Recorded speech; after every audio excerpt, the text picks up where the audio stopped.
There's another company called Ricursive Intelligence. They raised $335 million. They're only 4 months old.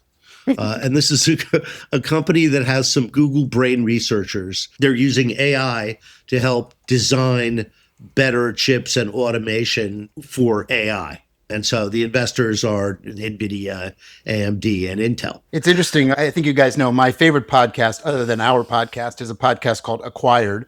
And the one I've been listening to on my travels is the one about Google, the AI company. And it goes into all of the early stage steps and how critical and fundamental Google research was to where we sit today.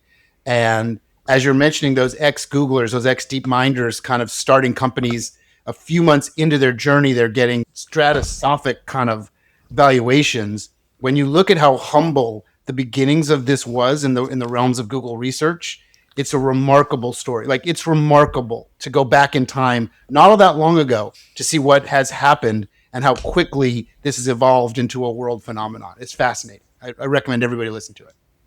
So all that is making the old synth bee 100 million seem like kind of a bargain. Whatever.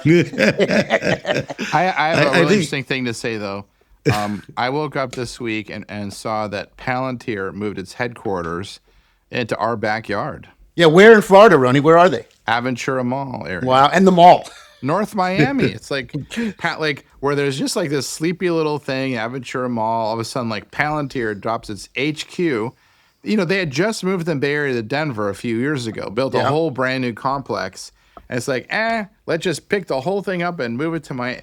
But here's a crazy thing. Like, Palantir moved here, Mark Zuckerberg moved here, Larry and Sergey moved here, Jeff Bezos moved here. Like, I was kind of the only dude out here. I'm like, what is going on? It seems slightly nuts that all of them just decided we're all going to Miami. Isn't it taxes and regulation? Yeah. I mean, not that Miami isn't nice, but I mean, well, keep in mind, it's a little enclave that they've all moved into, certainly to take advantage of the tax benefits.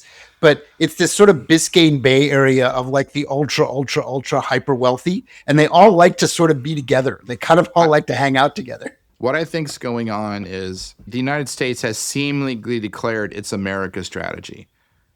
Need Greenland, taken Venezuela and the oil fields, and kind of just drawn a circle around the Americas like, that's our neighborhood. Mm-hmm. And almost like signaling to China and Asia, our neighborhood, your neighborhood. And if you think if that's true, where would you put the capital of that regional neighborhood, the Americas?